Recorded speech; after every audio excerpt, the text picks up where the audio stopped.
आज हमारे साथ जुड़ रहे हैं भगत राम जी, जो कि एक आम आदमी है। हम इनसे जानेंगे इन्हें कैसा लगा इंडिया का बजट। हेलो संतोष, अरे टीवी पे आ रहे वे?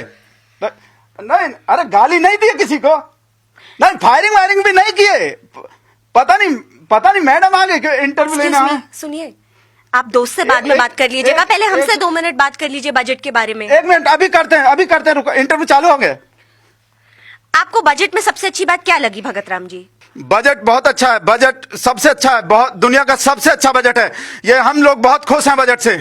पर आपको सबसे अच्छी बात लगी कौन सी बजट में? ये सबसे अच्छी पाकिस्तान से बहुत अच्छा बजट है, बहुत दुनिया का सबसे अच्छा बजट है। इससे अच्छा बजट नहीं है साहब। भारत माता की जय, भारत माता की। पर आपको अच्छा क्या लगा बजट में? एक चीज बताइए।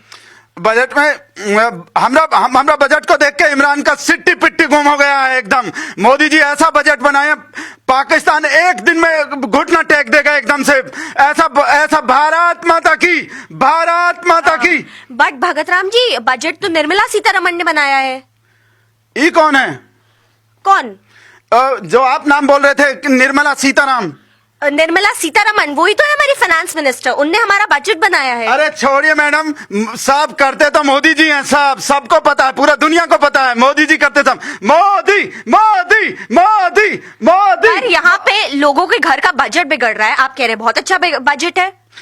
घर का बजट से देश का बजट बहुत बड़ा होता है। हमको देश का बजट का इज्जत करना चाहिए। अपने देश का बजट का इज्जत नहीं करेंगे तो कब पाकिस्तान के देश का बजट का इज्जत करेंगे? हमको अपने देश का बजट का इज्जत करना चाहिए सबको।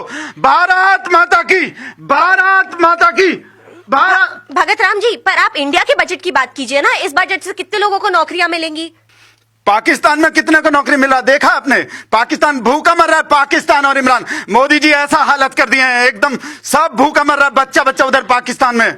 पर मोदी जी ने पिछले बजट में 2 करोड़ नौकरियों का वादा किया था, वो तो मिली नहीं। इस बार फिर 1 करोड़ नौकरियों का वादा किया है। कहां से आएंगी इतनी नौकरियां? पाकिस्तान में कितना नौकरी है देखा है? पाकिस्तान में एक तो नौकरी नहीं है।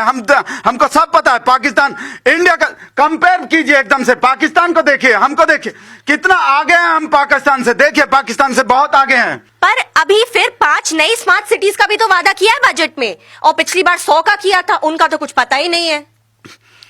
तो कोनो नॉर्मल सिटी नहीं है, स्मार्ट सिटी है। स्मार्ट थोड़ा इसलिए टाइम ज्यादा लगता है। आपके हिसाब से क्या क्या होना चाहिए स्मार्ट सिटी में?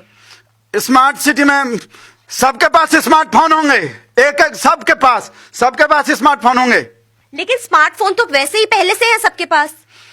तो वे और भी स्मार्ट हो जाएंगे, सब मोदी जी कर देंगे, सब और ज्यादा स्मार्ट हो जाएंगे, पाकिस्तान से भी ज्यादा स्मार्ट। पाकिस्तान में तो स्मार्टफोन है ही नहीं अभी तक, पता है? ये देखिए, इसमें सब है, देखिए। पर आप बजट के बारे में तो कुछ बता ही नहीं रहे, उसमें क्या क्या है? मोदी जी ऐसा बजट बना दिया, सारा एंटी नेशनल लोग का कमर तोड़ दिए हैं, आतंकवाद खत्म कर दिए हैं पूरा। सब देखिए, दुनिया में डंका बजा दिया है, ऐसा बजट बनाया है। ट्रम्प अंकल भी कह रहे हैं कि इंडिया का बजट सबसे अच्छा है। अभी हमने देखा न्यूज में, सब बता रहे हैं कि सबसे अच्छा है बजट, सबसे अच्छा। तो देखा आपने, ये बिल्कुल बजट के बारे में बताने के लिए कुछ भी राजी नहीं है कि बजट में क्या है, उसमें क्या अच्छा है क्या नहीं।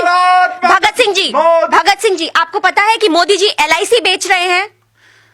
ये तो बहुत अच्छी बात है, मोदी जी LIC बेचेंगे। सब हम मोदी जी से ही लेंगे, हम पूरा सब देश को बोलना चाहते हैं, देश का सब लोग से। मोदी जी अगर अब हमारे घर आएंगे, खुद पॉलिसी बेचेंगे अपने, हम सबको दिलाएंगे। भगत सिंह जी, वो पॉलिसी नहीं बेच रहे, वो LIC को ही बेच रहे हैं। मतलब LIC कंपनी को बेच रहे हैं? हाँ जी। एक minute Lalita, Modi ji LIC company बेचती है, पॉलिसी बेच रहे हैं मोदी जी। भगत सिंह जी, हम इंटरव्यू बंद करा, इंटरव्यू बंद, हमारा मोदी जी सब बेच दिया ललिता।